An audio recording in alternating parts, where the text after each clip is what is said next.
Dybala day. Now, as I said yesterday, today, the Fredkins have surprised us once again over the course of yesterday because they announced that today they were gonna, in a way, present Dybala.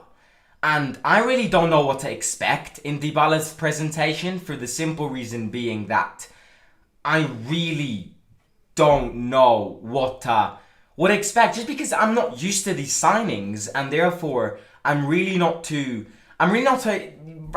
a position to say that I really don't know what will happen tonight, how Dybala will be presented. But one thing which I will say is that if you want to follow Dybala's presentation at the Squared Colosseum in Rome today, it starts at 9 p.m. and it should last around 30 minutes to 45 minutes. And it's going to be broadcasted on Roma's official YouTube channel and potentially also on Roma's Twitter account as well. So today is the Dybala day. I have a weird feeling. This is just me being weird. I have a weird feeling that we really know how the Fredkins like working now, which is only under the word surprise. What if everyone expects Dybala to be presented today, and obviously he will, and then at the end of the presentation, Genie comes out? Like, imagine if that happens. I have a weird feeling. I'm being weird. That will never happen. But just imagine if today they announce Dybala, and when everyone thinks it's ended, the show is ended, Genie Wijnaldum comes out of the Squared Colosseum and says hi to every Roma fan. It's not gonna happen, but let the imagination roll. Let the dreams happen. And before speaking about Bailly, however, obviously I'm going to give you an update on Genie Wijnaldum because it is the priority of Mourinho. It is the priority of Thiago Pinto to close in the next couple of days. And today we have big updates because an agreement between PSG and Roma is coming together. It's coming closer and closer and closer. And in fact, the 30th of July, which is Saturday, where we're going to play against Tottenham in Tel Aviv in Israel, PSG the following day will be playing in Israel the French Super Cup against Nantes, yeah? And that is a good time, Pete. That's a good time for the Fredkins and Thiago Pinto and the PSG board to meet again. And apparently the situations are two. One, either the Wijnaldum agreement will be found in Israel, or two, the agreement will be found in these next couple of days, and potentially Mourinho could have Wijnaldum by the friendly match against Tottenham. It is the most unlikely out of the two, but who knows? Anything can happen under the Fredkins. That is something which we've understood. Imagine if he comes out today when Dybala gets presented. If that happens, the Fredkins would be literally classified as gods. But it's not going to happen. Let's be realistic. But let the dreams come through. Now let's speak about Bailly, because yesterday we spoke about Zagadou, which is one of the options, and we discussed how an agreement has been found between the player and the club, but Thiago Pinto has blocked that agreement, and instead of preparing an assault and immediately buying Zagadou, he kind of wants to wait and gather more profiles, gather more options, because Zagadou is very injury prone, and the reason why he's a free agent, discarded by Borussia Dortmund, and why Borussia Dortmund refused to renew his contract is exactly because of injuries. Today we're speaking about a player who obviously, just like Zagadou, is very injury prone, but out of the two players I would not struggle to say yes to Bailly and no to Zagadou, 100%. People are saying Ndika in the chat. Ndika would be amazing, but unfortunately Milan are interested in him as well. I think Ndika would be the best optionable. But obviously it is getting more complicated because being the defender, being the best out of all these players, obviously more teams are interested in him. Now, one thing which I will point out, because before discussing this Bailly situation, is the fact that if we buy Zagadou or if we buy Bailly, I think we will also buy another defender. I am 100% convinced, in fact, 99.9% convinced. If it doesn't happen, then I can save myself by saying that 0.1% was there. I'm convinced that 99%, if we buy either Bailly or Zagadou, we're gonna buy another defender as well. I am convinced about that. Because Mourinho knows and because the board knows that if we buy either Bailly or Zagadou, that does not improve your defense whatsoever. And second of all, they're two very injury-prone players. One thing which I will say, however, is that Eric Bailly is a specific request of Jose Mourinho. Now, we've seen this happen many times. Mourinho looking back at his old teams, looking at the players which performed well when he was the manager of that team, and bringing him back in his current team. We've seen this with Matic. We're seeing this now with Bailly. We've seen this many times. We've seen Roma being linked with many Tottenham players, which were the players Mourinho liked the most when he was a Tottenham manager. So Mourinho likes getting players from the teams he used to manage and bring him to where he is now. I think out of the two players, I would definitely go for Bailly just because of experience. Bailly is pretty young as well. He's 28 years old. But I would definitely go him instead of Zagadou just because of experience. Eric Bailly in defence might not be the best of options, but he is someone who won the Europa League with Jose Mourinho in Stockholm against Ajax. He's someone who plays around many top quality players, so knows the pressure when it comes to that, and especially plays in a club where pressure is felt a lot. So out of the two, I definitely wouldn't struggle to say Zagadou yes, and wouldn't struggle to say Bailly yes and Zagadou no. Mourinho really wants Bailly. In fact, he's asked Thiago Pinto to kind of, as well as end the Wijnaldum deal, also think about potentially ending this Bailly deal as well. Now, however, unlike Zagadou, this is way more complicated just because he isn't a free agent. Now, Manchester United apparently want to sell him for 15 million euros. And Roma is in a position to offer 10 million euros. Otherwise, they should think about loans. So Roma is very clear when it comes to this. I am not going to pay 15 million, which is the original request. You either lower that request to 10 million, and I'm in a position to pay that, or we discuss about a loan. One thing which I will point out is that the relationships between Roma and Manchester United aren't the best. Just to give you an example, when Smalling came to loan to Roma and he performed really well, Roma wanted to buy him back. It took us so many months to convince Manchester United to give Smalling back to Roma. The relationship isn't like us in PSG. It's a more complicated relationship between the two sides. So I definitely would not pay 15 million euros for Eric Bailly. I 100% agree with Thiago Pinto here. He is someone who isn't a starting player at Manchester United. He's someone who suffered with a lot of injuries. So 15 million might not seem like a lot of money, but still, with 15 million euros, you can spend, you can buy Senezid, for example. So I think if Manchester United were to potentially lower their offer, I think Roma could easily get Bailly and then buy another defender as well, because as I said at the start, if we buy Bailly, I expect Roma to buy another defender as well. I expect Mourinho to kind of request another defender as well, and all of this. But yeah, what I'm kind of saying is this: I would definitely not be paying 15 million to sign an injury-prone player. But out of the two players right now, which are two options other than Senezi, both of them are injury-prone. So if I have to pick one of the two, I would go for Bailly just because he's got more experience than Zagadou. So yeah, I mean, Bailly's valued around 7 million, which isn't too much, but obviously Manchester United value him higher than that. Now, again, I think we are pretty good at, especially when Mourinho came, because let me talk about this. I think when Mourinho came, I think we are dealing way more with being careful about injuries and being more conscious about injuries. Because before Mourinho came, we were an injury-prone team. In the semi-final against Manchester United, where we lost 6-1 2 years ago under Fonseca, 3 players got subbed out of the first half, all of them injured. Before Mourinho came, the staff the physios and all of that were crap. Now with Mourinho, we've seen how the conditions, the physical conditions of these players has changed. And look at Smalling. Smalling is a perfect example.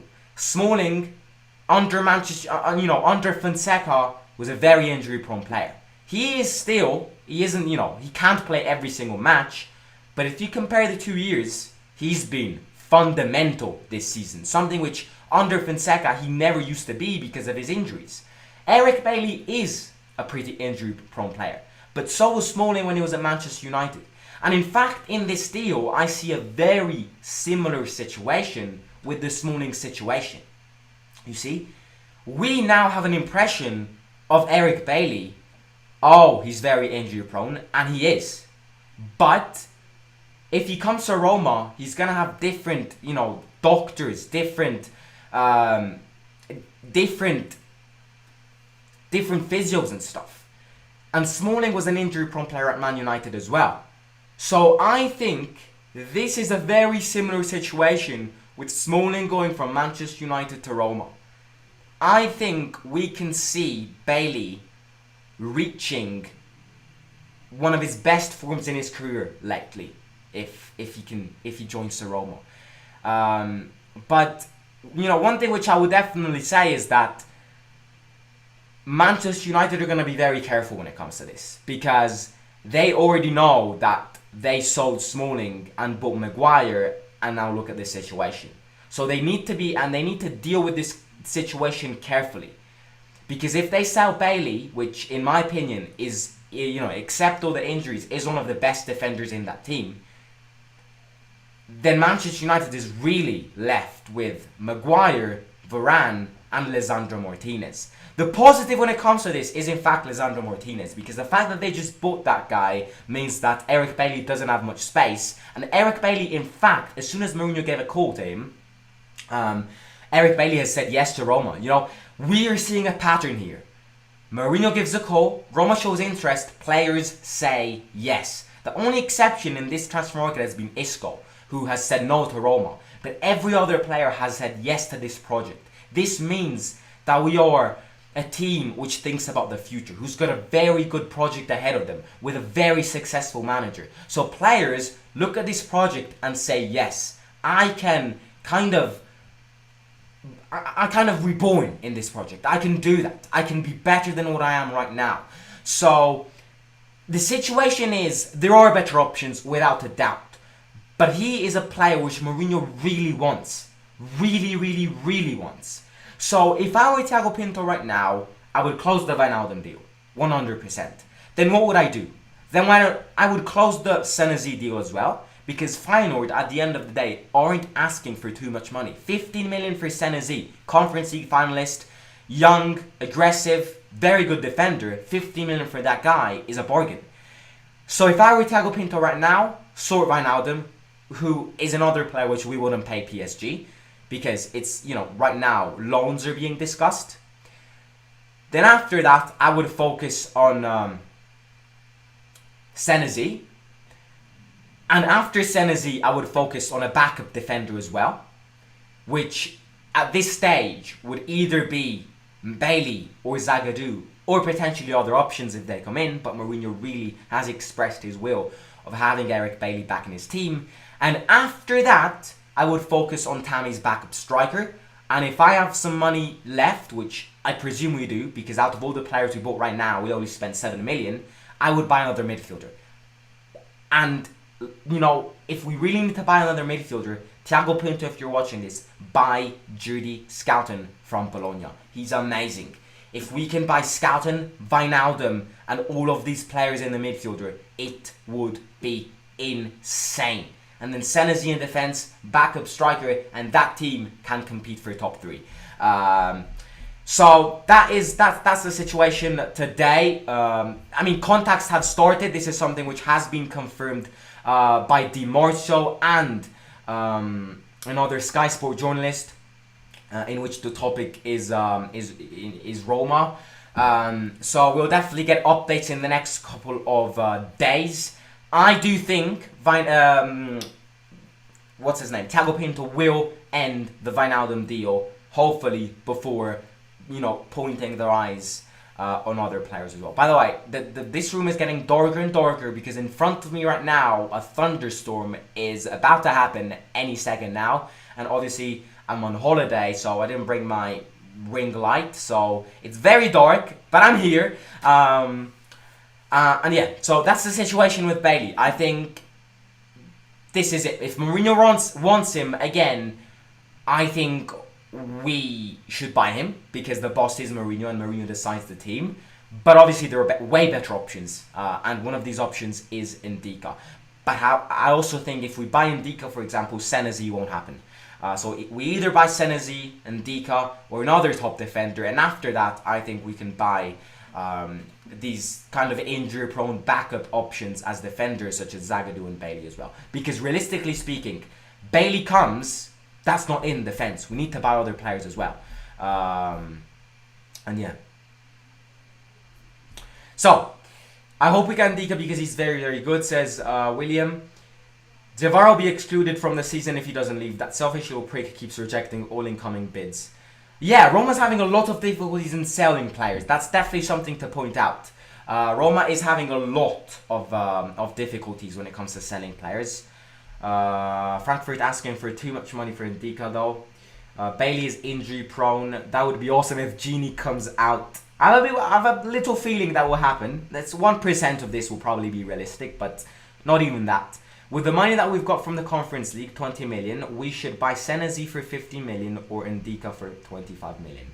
I would definitely go Ndika out of the two. I think we won best defender of 2022 Bundesliga. I'm not sure.